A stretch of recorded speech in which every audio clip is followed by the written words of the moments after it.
In my head, you have held me in your arms. In my head, I've been witness to your charms 1,000 times. You have sung me a love song in my head. You are very welcome to the first attic session of 2017, and we're here in the attic today with the poet Katie Donovan, who published her most recent collection last autumn, Off Duty, and we thought it would be a good opportunity to get her here to just talk about writing, how she got into poetry, what next, having published 5 books. So we're delighted to have you here, Katie. Thank you, delighted to be here. Now, I've known you for, 20 years and more, Yes. because I think my first creative writing course was with you, or nearly, maybe my second one, back in the Writers' Centre in the early 90s. Yeah. And I know how important that was to me beginning to have somebody like you reading my poetry and encouraging. So it made me wonder whether somebody had played that role for you, or how did you actually get into writing poetry? I guess I wouldn't have had an early mentor because I would have been a child when I was writing poetry. Really? That Yes, early? Yes, and I would have written rhyming ditties, just sort of fun things, not about anything very serious. And I would have been writing little short stories as well from way back. I mean, I decided at age 4 I was going to be a writer. That was very important to me. So how did you know what writers were? Were there books around? Were your parents talking about writing? Like, how did you know? My mother taught me the alphabet when I was very small, Yeah. I mean 2 or something, and so I remember being able to read Enid Blyton books, in my head before I was 5. Yeah. So the act of reading was a very big deal for me. I just devoured fairy stories and Greek mythology and anything I could get my hands on, really. Every single famous 5 book there was. And so I just thought, this is what I want to do. Mm-hmm. And so very quickly it seemed the most natural thing in the world to begin to write, just in old copybooks and things. But it wasn't until my teens, I suppose, that I began to take on more dark subjects, as teenagers are prone to. And when I was 16, there was a boy in my class called Mark, who had always been rather pale and rather quiet, and had got to know him very well. But we didn't know that he had a very serious blood disease. Oh. And one day, just out of the blue, we came into school and were told that Mark had died very suddenly. It was very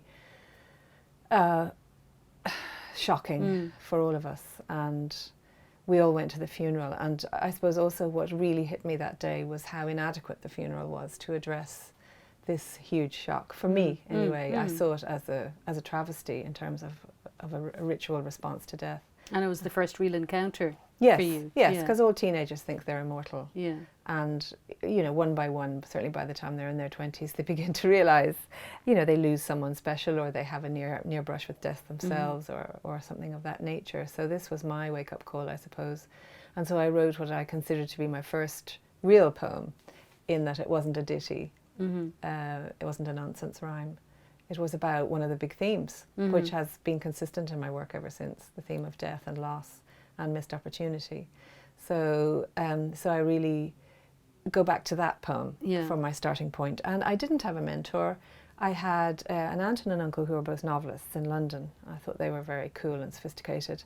So I sent some of my early writings off to them, the poem about Mark, which appeared in the school magazine, and a short story that I wrote that appeared in the Irish Press, which in those days had a page specifically for young writers.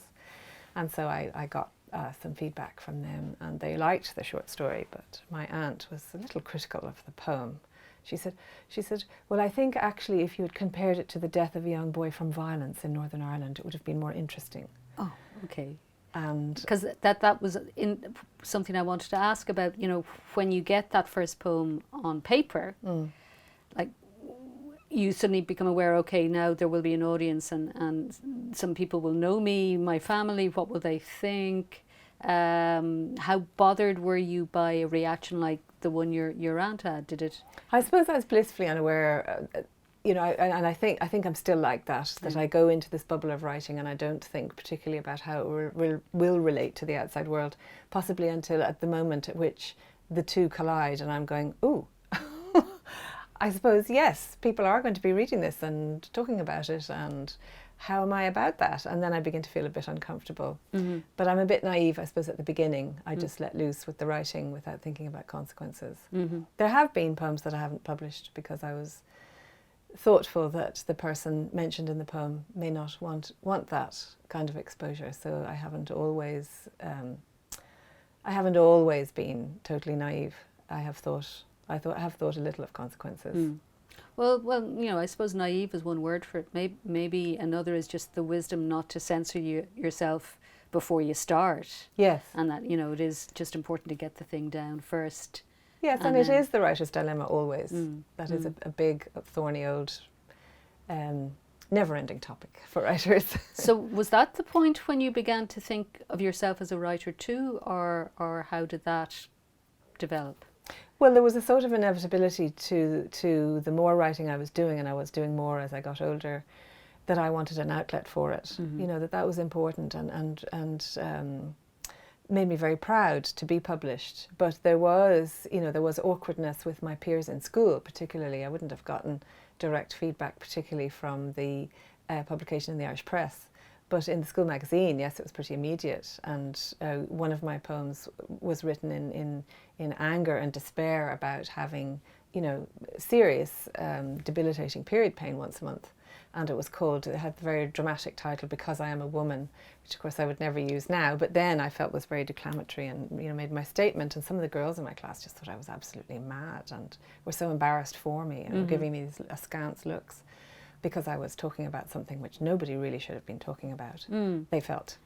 Which is an interesting sort of link to something else that I was curious about, because, you know, I've read a little about Evan Boland over the last while, and certainly she seemed to be sort of conscious that when she began writing in the late 60s and 70s, was carving a very sort of lonely space for herself, trying to sort of reclaim subject matter for the woman writer. Yes. Did you experience that sort of sense that you know, if you were going to be a poet, there were things that, you know, you could write about and things that you shouldn't write about? Like, well, I suppose within my own imagination, I felt I could write about anything so long as I cared enough about it, because that was the impulse. That's where the strength came, was the level of conflict within me and the desire to, you know, write my way through it. And when I saw those mutterings from those other girls about how they felt about the poem, I was quite surprised and a little bit hurt, but it didn't stop me. It just made me feel, a bit more lonely. And as we're speaking about Yvonne, may I just pay great tribute to the wonderful book that yourself and Siobhan Campbell have edited for Yvonne, full of poetry and essays. Honoured to be one of the poets included, and well done on that. well, I think she is an extraordinary figure for Irish poetry generally. And for women poets, I think, you know, having somebody who achieves the sort of success, recognition, range of subject matter that she did, it feels in a way like she was opening windows for us. She was, absolutely. And when I first began writing poetry, I was reading poets like Kavanagh, Yeats, Brenda Connelly. I wasn't reading women poets, and there was a real sort of sense of, okay, I love these poets, but I'm a woman, and where are the women? So slowly, I suppose I would have been introduced to some of the voices of women poets, actually ironically by male friends and associates. I would never have heard of Sharon Olds if it wasn't for John Montagu, for example, who suggested I read her. And I remember Philip Casey, a dear friend of mine, another poet, bringing me along to a small and select reading, I think it was in Toners, way back, where Nuala Ní Dhomhnaill was holding court and reading her work. I was blown away. I heard about this series of readings in Toners in the 70s, because of course they do staccato there now. Yes, yes. But Jerry Smith, who was reading at a staccato a few months ago, said that back in the 70s he was coming to well, there you go. As well. Yes, so. yes. So it was very exciting to begin to discover the other voices of women that were there, and they were older than me and had gone a little further than I had. So there was a sense that, okay, ground has been broken. And I also remember again, way back in the day, of terrible memory for dates, but it was one of the first Poetry Now festivals in Dunleary that was just organised by locals. And going to a reading where I was kind of the newcomer on the scene, and Yvonne and Nuala were the other two readers, and we were just in a room in the hotel. Wow. Like a small pokey little room. It wasn't a big ballroom or conference room, but we had an audience, and we were kind of waiting outside the door for the audience to get seated. And I remember thinking, this is a real moment. I am here about to go and read my poetry with these two, you know, incredibly successful. I mean, they were just beginning, but to me, as a little junior, they had already arrived. Other women poets, and that was really something for me. That was very special. But I came across, when I was doing some Google research a while ago, when I knew we were going to chat, and I came across a reference to, I don't know whether it was your first sort of book publication, but it was an essay that you published in 1988 with Raven Arts Press, and it was called Irish Women Writers Marginalised by Whom? Yes. And there's a question mark, yes, which is intriguing because it suggests there's a certain standpoint behind that statement. That were you questioning whether women were marginalised, or whether we should be thinking about women writers and male writers as separate entities in the first place? What was behind that? Okay, well, that I didn't take on writing about poets in that little pamphlet, which was really intended to stir up debate. It was part of a series that Dermot Bulger curated called Letters from the New Island. Okay. And I had just come back from Berkeley, where I had done an MA at the university there, and I had been very aware of women's studies and this whole new idea of reclaiming the woman's perspective and women writers, which was very exciting. So Adrienne Rich's sort of essays and people like that. Yes, yeah. And I suppose what I was still kind of smarting about was the fact that it was early days now, but the idea of women's studies seemed to me to be a bit counterintuitive or only a step. Yes, only a step along the way, I felt, because often there would be like a little prefab building, and the women's studies courses would be in there, and there was a real sense of tokenism, I suppose, a little bit like, well, the women have been making a fuss, so we'll just put them over there and they'll be grand. And so I suppose my question was, what role have the feminist publishing presses have? That was my opener. It's very important that they reclaim, for example, early women writers, you know, like Kate O'Brien, or some of the ones that had kind of fallen off in terms of getting the attention they deserved. It's very important that they would reissue those women writers, and that the likes of Ireland, you know, would bring the new voices forward. However, I felt that kind of left the old boys club very smug and happy with themselves. The women had these small, marginalised places where they could be published, and the mainstream was left still to the men. So I suppose my challenge was, and I was young and arrogant and ignorant, and I'd just come back from California. And brave. Foolhardy. I thought, well, ultimately, surely we all want to be published by the mainstream publishers, and, you know, fair whacks to the likes of Ireland, but can we see this as part of a process where ultimately men and women writers will be looked at together, you know, in an integrated tradition? And so I decided, that was the beginning of the pamphlet, and then I decided I'd go back and look at novels by contemporaries, one by a man and one by a woman, and compare them in the way that the writers had approached certain topics, and in how they had been received, whether this text had become canonical or not, or had been forgotten, and what had happened to the writers. And so that the main body of the pamphlet was really about that. But a lot of contemporary feminists who'd been fighting a long time just to get the likes of Ireland off the ground were a bit annoyed with me, because they felt I was this young pup, kind of, what would I know about the struggle? But interestingly enough, over time, a lot of Irish women writers are now published alongside the male writers by mainstream presses. So I feel that we have worked through the process and come to a point that I'm happy with now at the age I am. Well, indeed, there are sort of shortlists of prize that seem to be almost completely peopled by women writers these days. It's extraordinary.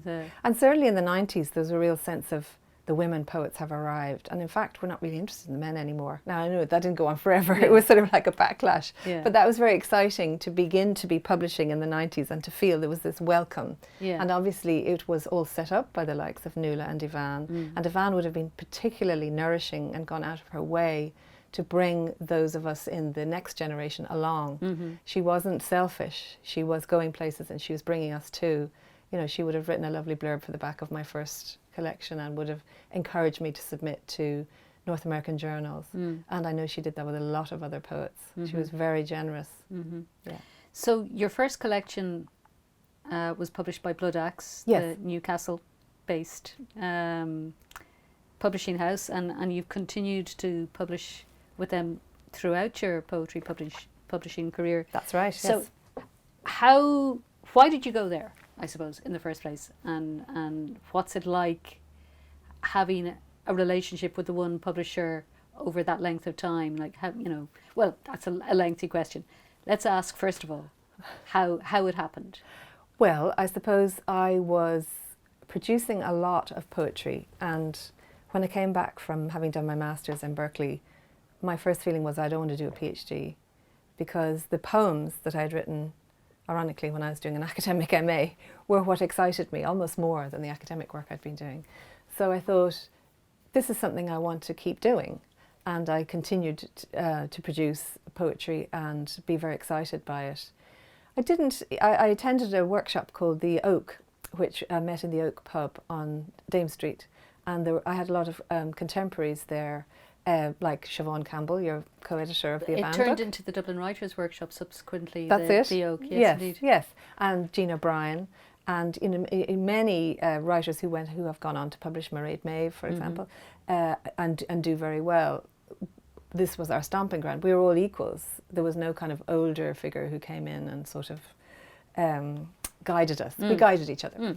So I suppose I had a little literary community set up for me at that point, and we were all writing and we were all ambitious and wanted to be published. So we were all submitting to magazines and you know, just trying to get readings for ourselves, and it was an exciting time. It's a feeling of great potential. And so the big breakthrough came for me was when Dermot Bulger, who I had sort of set up a link with anyway because he'd published my pamphlet, showed an interest in publishing 6 of my poems for one of his Raven introductions that he would periodically put out, little showcase of new voices in the poetry scene. So that was very exciting. So I felt that once I had that under my belt, that I should be looking at publishing a collection. So I did submit to a few different presses, and I suppose I was quite under-ambitious because I felt I'm going to approach those publishers, and I'm not going to name any of them, who might be most likely to take my work. Now, Blood Axe, I thought, was the ideal, but I didn't approach them first because I just felt I wasn't good enough. Sure. And I think that's something that women writers, they've always undersold themselves, and that was something that I did address in my pamphlet, that we need to be more confident about how we pitch our work. But I of course, had that sense of, well, I should just go and see where I possibly could get published rather than where I would like to be published. But after having been rejected a few times, I thought, well, I might as well be rejected by the publisher whom I most want to publish me. That, you know, I was sort of inured to rejection at that point. But I'd also had a chance each time the manuscript was returned to me to improve on it and to make it tighter and to weed out some of the poems that weren't quite cutting the mustard.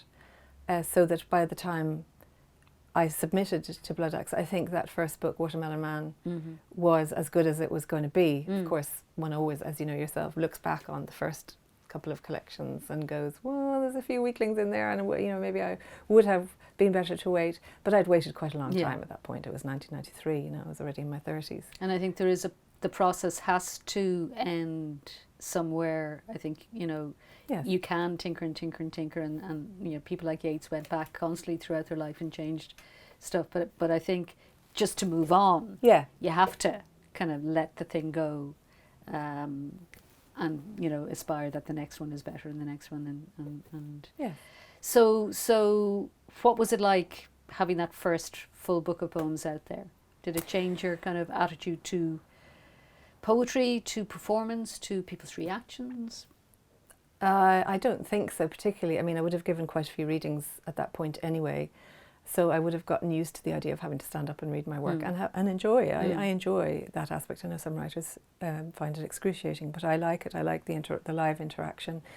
I like using my voice, and I feel that, and this isn't true of all poetry. I feel my poetry has a life, it also has a life on the page, but it does have a life in that context. I suppose what I was charmed by was the fact that I now had quite a lot of reaction to my work, and it is true, and I think it's lovely still, that when a poet produces their first book, there is this sense of welcoming from other poets. You're welcomed into the fold in a way, and everyone goes easy on you because it's your first one, and there's a sense of excitement. And because I had an English publisher, I was also, included on reading tours in the UK, so that was nice as well, to get that sense of a wider audience. So you've stayed with them, and the most recent Off Duty is the 5th book. Yes. Not counting anthologies, which you've also edited, that have been published by Blood Axe. So what is it like, that sort of long-term relationship between poet and publisher? Are there issues around sort of the poet's desire to kind of write new stuff, that the publisher is perhaps preferring the older stuff, or how does it work in practice? Well, I suppose it's like any long-term relationship. It has its ups and downs, but I have been very grateful for that long loyalty, and that's all from Neil Astley, because he's been there from day one. He is very committed to producing a good book, and although he's produced many, many good books at this stage, he still gets excited and involved and interested, and notices the book in terms of, its large life, but also the tiny little details, the little sort of possible spelling errors, and he checks back on, small persnickety things that is wonderful to have that fine eye for working with me. He's also been quite hands-off in some ways, but I know that if something's quite important to him, he will come in, which suits me just perfectly, because I like to feel I've got a lot of freedom, but I don't like to feel I'm in free fall either. To feel that there's another intelligence in the production of the book that will enter the equation. So he has helped me. For example, in the first book, there was one poem that I was very keen to include, and he said it doesn't have enough context. So together we worked it out that I would give it a little subtitle, and he said now it's ready to be put in. So it was a very small little tweak, but it made the difference between that poem being included and not included. And all the way up to the current book, he was incredibly encouraging, because it's quite a long book. But he did say at a certain point, he said, I think about half a dozen poems could go, and you won't lose the central thrust of the work.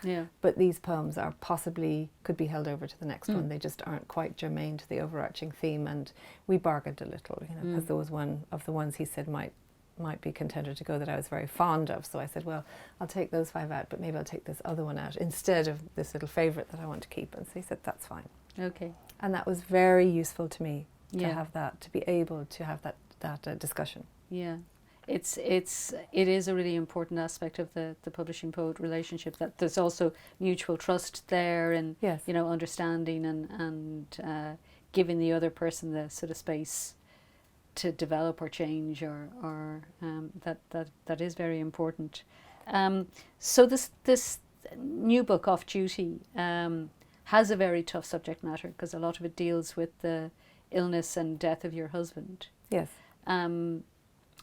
How difficult a process was, obviously the subject matter was tough, but the writing of that, how difficult was that for you?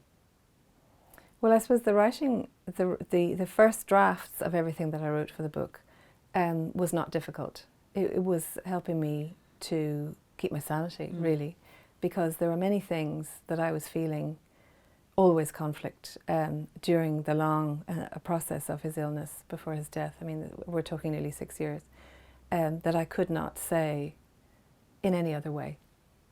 Because if you're living with someone who has a terminal disease, it's extremely difficult to claim any space for yourself, because you, after all, have not been given a death sentence. and your role is as carer. And we had 2 small children, and so my role was also to be the parent for them, because he could not, and sort of retreated into trying to deal with the illness. So it was not the dream. We had found each other, in middle age, and had become very excited at the idea that we would make it just in time to have a family, and that we'd done our travelling and we'd had our little short-term relationships and had a lot of freedom, and now we were ready to commit. And so, the fact that when our son was 1, that Stephen was diagnosed with cancer was just not part of the dream.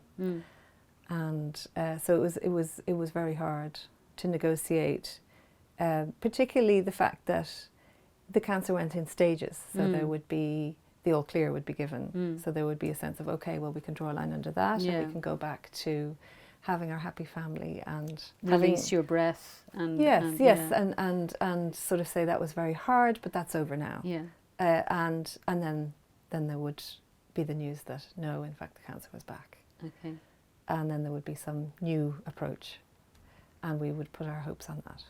And that's difficult. I think you get very worn down by that sort of cycle, which went on, for a very long time. So privately, I was writing the poems as a way of letting off steam. Sure. Yeah. And they're extremely honest poems. I think you're very frank about all of the sort of range of emotions that people go through when a loved one is ill, and sometimes you don't like the person very much. Sometimes you're just trying to work out what your own position is in all of this, and it's almost that the person is lost to the illness before they're lost. Yes, they become very, very intimately related to their own health. Yeah. And there really isn't much space for much else. And so the love relationship, the man-woman relationship, that's very precious, and also is kind of necessary if you're parenting small children, that kind of disappears. Yeah. So do you, when you look at these poems now, and when you read these poems now, how possible is it to get the sort of the detachment to actually be able to deliver them without sort of cracking up and breaking up and sort of dissolving into tears at the... Well, the tears are often there, but I find that when I give a poetry reading, there's a lot of emotion in all my work, and so I can be caught off guard myself up on the stage and find the tears coming. I don't think there's any harm in that. I think we get a bit sensible and grown up and feel we should be very cerebral and cut off that part of ourselves. But I've found that is the essential fuel for me, is emotion. Often not the easy kind, the kind that has several layers to it. So that's just very much part of it. But I think it helps that it's quite a long time ago. He's nearly 6 years dead now, and that both his parents have since died as well, because I wouldn't have wanted to cause hurt to them. So you wouldn't have published this book while they were alive? No, and I wouldn't have wanted him to see many of the poems, so that I did publish a selected just before he died. But I made a choice, a very deliberate choice, as to where I finished in terms of my writings about his illness. There are a couple of poems about his illness, the early phase of his illness, in that book called Rootling, in the new poems section. But then I cut it there, because I did tell him that his illness was hard for me and the children. I mean, he needed to know that. But I didn't want him to rub his nose in it by showing him those poems. So I did make a choice in terms of timing, and also in terms of what I was ready for. And so the book kind of grew on its own to a point where I had this large body of poetry, and I was finally sort of in a place where I could have some detachment from it and see it not just as part of my journey through that time, but also as art. So I spent a long time crafting the poems as well. So there was plenty of drafting. So is there the catharsis of once it's on the page, in one way it takes the hurt out of it because it is now a piece of writing on a page as opposed to something that you experienced and went through?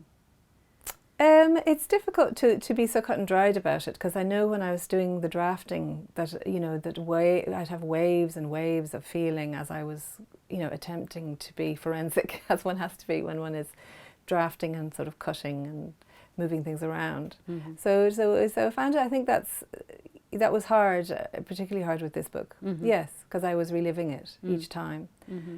But it was interesting. I didn't know quite how I'd feel when the book came out, because there was a great deal of shame in confessing to having not managed his illness and death well. I constantly felt like a failure, and the poems reflect that. And there was a sense of shame in releasing that into the world. You know, my great failure as a carer. The reader's reaction, on the other hand, would be how human and how honest. Yes, but I suppose we all have the shameful things that we do not want to release to the world, and then when we finally do, we realise, hey, it's okay. I'm just, you know, biggie. Just Another human, another flawed person, and isn't that great? We're all there, we're all in it together. But when the book was finally finished, and I had finally done as much drafting as I could, although there's still a few things in it that I realised I should have been more careful about in terms of typos and punctuation. There was a sense of relief. There was a sense of a space of something being finished, and that was good. So your children, Phoebe is 13, 14? 14. Has she read the book? She hasn't read it start to finish. She's dipped in and out. Yeah. And what has her reaction been? She likes the poem where her cat Tulip has kittens on her bunk bed. Yes. That's good. She likes that. But most of the poems she just doesn't really relate to and thinks they're a little bit weird or strange. And my son Felix, they both like writing themselves, but not poetry. Neither of them particularly interested in poetry, and Felix just feels it's just a bit of a shame that I don't get my rhyming better. So he's quite happy that I wrote a poem about his soccer team doing well. Oh, very good. So there are certain poems they like, but my whole sort of literary life to them is not very relevant. Just not terribly interesting, and I think that's great. Yeah. I wouldn't like them to feel intimidated by it, to feel they have to live up to it in any way, because they'll find their own way. The child of the poet must be a very difficult kind of role. Yes, well, so I try and sort of I don't drag them along to loads of literary events. I just sort of, every so often, I do expect them to show their faces. So they'll have something to remember when they're older and maybe think back on it. But I'd like them to be able to be creative in their own way without any shadow from me, or indeed from their dad, who was a very talented cellist. You know, they've got to find their own mode of self-expression and to feel free and uninhibited within that. Well, I might ask you to read the cat birth poem, because it was one of my favourites as well, but maybe two. So a choice of your own, and my request would be, all right. Would be nice. So the cat poem is called Arrival, and I'll read that first. We're a real cat family. I know you have a dog, yes. And I do like dogs, but we have 5 cats, and they're very much part of our family. And Tulip, when she was a year old, she's tabby and white, full of personality, decided she was going to go out on the hunt for a mate. And we were delighted about this. This was all fine. And so she then had 4 kittens, which was a real delight to Phoebe, who was then, we got Tulip when Phoebe was 5. So she was 6 when these kittens appeared. Arrival. Tulip, our new cat, surprises us on the top bunk. 4 little tabbies, slick with afterbirth, are tongued and nudged to feed. She cleans up, devouring the placenta, nutritious and neat. 15 years since I last saw this, spring, and my Tia, still a kitten herself, nesting in the wardrobe, mewing with the cramps, but knowing how to cope. Today the wheel turns, a new feline family comes to enchant my daughter's bedroom. She, Phoebe, keeps guard as the babies nuzzle and suck. Each fluffy scrap is named. She can watch for hours the drama of puckered faces and tiny claws. The purring of the mother, so deep, so loud, Phoebe claims she can feel it in her bones. That's lovely. And another one, perhaps. So this poem's called Operation, and the first round of treatment that Stephen received was chemo and radiation, and we thought, all was well, but then the tumour grew again. And so the next option he was given was surgery, which was quite a tough decision to make because the film director, Anthony Minghella, who had also been diagnosed with throat cancer, had actually died as a result of the operation to remove it. So it was a 12-hour long operation, and any kind of head and neck surgery is so delicate anyway. So before Stephen decided that he would have the operation, and the night before, there was very much a sense of this might be it. Operation. In the hospital, gowned in gauzy cloth, he is prepped, his limbs so thin, his head bursting with the tumour, with knowing that wrestling the thing out may kill him. All day, the cutters and stitchers are at work, slicing from lip to clavicle, sewing bone, careful not to snick an artery, gouging a flap from his thigh to patch the gap where the tumour hid, thriving in its secret lair.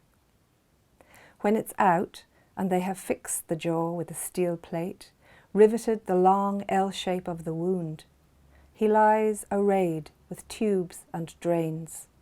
He floats in the shallows of the anaesthetic, his breath echoing eerily from the hole in his throat, his face utterly still. The night before the operation, he read Peter Pan to our children, and in the morning he surrendered, waving from the trolley, as if to clutch a last particle of the life we figured for him, as if to let it fall. So have you had much reaction from people who've gone through similar things, people who've Yes. cared for people with terminal cancer? Yes, I have. And Yes. what sort of reactions have you been getting? Very positive, actually, because again, I would be afraid that I would hurt them in some way or speak for them in a way that was out of turn. I have had people coming up to me after readings, and I've also had people contacting me through my website because I gave an interview on the BBC World Service, which went out, well, it goes everywhere really. Mm-hmm. So I even had someone from India saying how much they had enjoyed my honesty and feeling that they were less alone. Absolutely. I think it must be incredibly helpful to people to realise that, well, there's a whole range of reactions and emotions possible when something like this happens. Yes. And I'm sure, that consolation of poetry really, really people get from your Yeah, book. so that has meant a great deal to me. Yeah. No, I think it's a wonderful thing that you've done. So what comes next? Do you feel like you've cleared decks in a way, or? Yes, well, I feel I always feel this when I've written a book of poems. That's it. I just will never publish another book. Never again. I'm finished. Well, there is a sense that I'm completely empty, that I've given everything that was in the cupboard, and the cupboard is now bare, and I can't conceive of it ever being full again. But you have to go to the poetry shop and buy more produce. Well, what happens is that slowly, and I have to sort of just completely be unself-conscious about it, because self-consciousness, of course, is the death of the writer, that slowly the old habit kind of returns, and I start shuffling around in the few that kind of didn't make it into the last book and that are still sort of hovering and might have a life in some other incarnation. So the old habit returns, but it needs me to take my eye away. Yeah. Might a commission be nice now at this point? Like if somebody came No. to you and said, we want a poem on... No, that's the death knell to me, because I'm a Really? total rebel. If Okay. someone says they want a poem on X or Y, I'll just go off and write about Z. I mean, I remember being a part of the Squantum over in Hay on Wye, which is something, I don't know if they do this is back in the 90s, I don't know if they still do it. But a gang of poets were sort of put together and given a theme, and we had to go in front of an audience in a tent twice a day over a 3-day period to say how we were getting on with writing about our theme. It was torture. And I was working away on this poem, which was a very slight piece and was just getting done to death with all the scrutiny. And on the last morning, when I was in complete despair, I had a long hot shower to kind of get myself ready for the last session, where I had to read my finished poem, which was still, pretty substandard. And an entire poem just came to me in the shower. Wow. So I hopped out, wrote it down, and it was great. And I sort of could somehow claim that it was on the theme. And it worked out. But that was really touch and go. So I'm not good on commissions. I do need a deadline. Like I do need Neil to say, well, look, this is when I need your manuscript in. Yeah. Because otherwise I could go on fluting away around it for years and not finish it. But, you know, but it has to be a loose rein. Yeah. Mm-hmm. Well, thank you very much for coming and talking to us. I hope Off Duty gets the attention and the prizes it deserves. Thank you. And it's been a pleasure sharing the attic with you. Thank you. Thanks, Nessa. So thanks for joining us in the attic. Myself and Katie Donovan have had a great chat, so hopefully you enjoyed it. Great to have you, Katie. Next month, February, we're going to do something equally interesting. So please join us again, and thanks for watching. Yes, I know that I'm just a dreamer. I dream 'cause it's the closest I'll ever get to you.